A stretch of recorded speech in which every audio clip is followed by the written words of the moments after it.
આજે આપણે ગણિતમાં ખૂબ જ ઉપયોગી એવા ટોપિક લસા વિશે અભ્યાસ કરીશું। ગણિતમાં બધા ધોરણમાં લસા ખૂબ જ અગત્યનો છે। ખાસ કરીને અપૂર્ણાંક સંખ્યાનું સાદુરૂપ આપવામાં આવે છે ત્યારે છેદનો લસા લેવામાં આવે છે, જેનાથી ઝડપથી આપણને જવાબ મળે છે।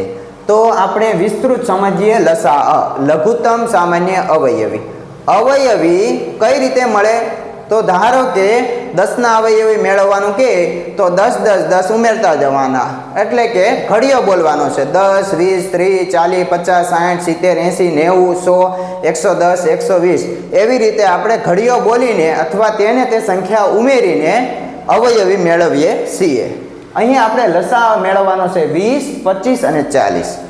જ્યારે લસા મેળવવાનો હોય ત્યારે બધી સંખ્યાને સાથે લખીશું 20 25 40। હવે અહીં આપણે અવિભાજ્ય સંખ્યા વડે ભાગાકાર કરવાનો છે। સૌપ્રથમ 2, પછી 3, પછી 5, 7 એવી રીતે આપણે ભાગાકાર કરતા જઈશું અને જેનો ભાગાકાર ન થાય તેને આપણે બેઠા લખીશું। સૌપ્રથમ જોઈએ 2, તો 2 ની વિભાજ્યતાની ચાવી શું છે? એકમનો અંક 0 2 4 6 8 હોય તો 2 વડે ભાગાકાર થાય, તો અહીં છે 0, અહીં પણ છે એટલે 2 વડે ભાગાકાર થશે, તો અહીં આપણે 2 લખશું અને 2 વડે ભાગાકાર કરશું। 20 ભાગ્યા 2, ભાગાકારમાં 2 એટલે અડધા કરવાના।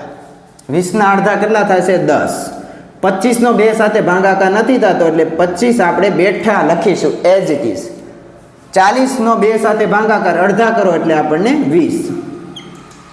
હવે આપણે 2 લઈને ચેક કરવાનું છે। જ્યારે 2 લાગતા બંધ થઈ જાય એટલે કે ભાગાકારમાં 2 વડે થઈ શકે નહીં તો આપણે નેક્સ્ટ નંબર અવિભાજ્ય 3 લઈશું।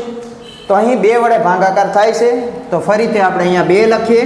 10 ના અડધા 5, 25 બેઠા, 20 ના અડધા 10। હજુ આપણે 2 ની વિભાજ્યતાની ચાવી લગાડતા રહેવાની છે। જ્યારે ન લાગે ત્યારે આગળની સંખ્યા એટલે કે 3 લેવાના છે। અહીંયા 2 વડે નહીં થાય, 2 વડે નહીં થાય, અહીંયા થશે તો 2 વડે ભાગાકાર કરીએ તો અહીંયા 5 બેઠા, ભાગાકાર નથી થતો તેને બેઠા લખી દેવાના છે। 25 બેઠા અને 10 ના અડધા થશે 5। હવે આપણે આવે છે વિભાજ્યતાની ચાવી 3, કારણ કે 2 વડે હવે ભાગાકાર થતો નથી, કોઈ પણ સંખ્યા બેકી નથી। હવે 3 લેવાના।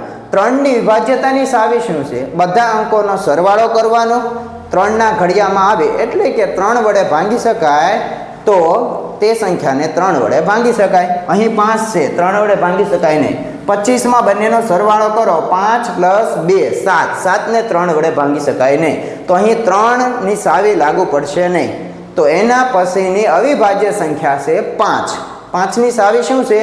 એકમનો અંક 0 અથવા 5 હોય તે સંખ્યાને 5 વડે ભાંગી શકાય, તો અહીં બધી 5 5 છે, તો 5 વડે ભાગાકાર કરીએ તો 5 એકા 5, 25 25 25 25 25 અને 5 એકા 5। હવે આપણે 2 અને 3 ને ફરીથી લેવાના નથી, કારણ કે તે એકવાર ઉપયોગ થઈ ગયા છે। હવે નેક્સ્ટ જ આપણે વિચારવાનું છે, પાછળ નથી જવાનું। 2 3 5, 5 ની પણ હવે ચાવી લગાડીએ, લાગશે? હા, તો 5 એકા 5, અહીં કાંઈ નહીં થાય, અહીં 5 એકા 5।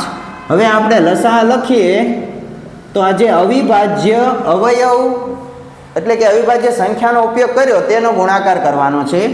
2 ગુણ્યા 2 ગુણ્યા 2 ગુણ્યા 5 ગુણ્યા 5। હવે આ સંખ્યાનો ગુણાકાર આપણે ડાયરેક્ટ રીતે કરશું નહીં।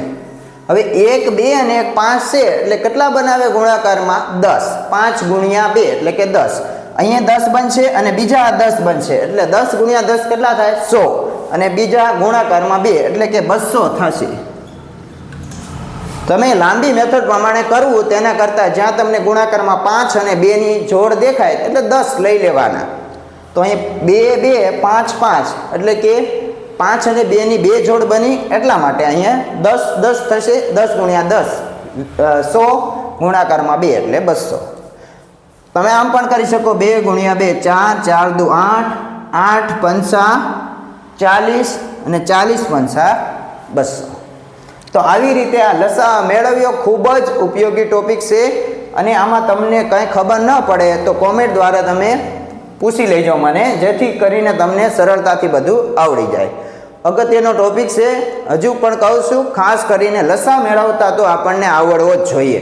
અને આ જે લસા આપણે લીગલી મેથડ એટલે કે લાંબી મેથડ પ્રમાણે કર્યો. હવે થોટ પ્રોસેસમાં કરીએ તો 20, 25, 40 આ બધામાં આપણને 5 તો દેખાય છે. 5 ચોક 25 અને 5 8. તો અહીં કેટલા છે? પહેલાં તો 5 લખી નાખીએ. બધામાં 5 5 છે. પછી હવે 4 ને 1 8 થશે. આમાં આવી જાય 8 ગુણ્યા હવે કેટલા થશે? 5. આવી રીતે પણ તમે જવાબ મેળવી શકો છો, કોઈ પણ ગણતરી કર્યા વગર. તો આવા જ વિડીયો, આવા જ કોન્સેપ્ટ સમજવા માટે અમારી સાથે જોડાયેલા રહો. Thank you.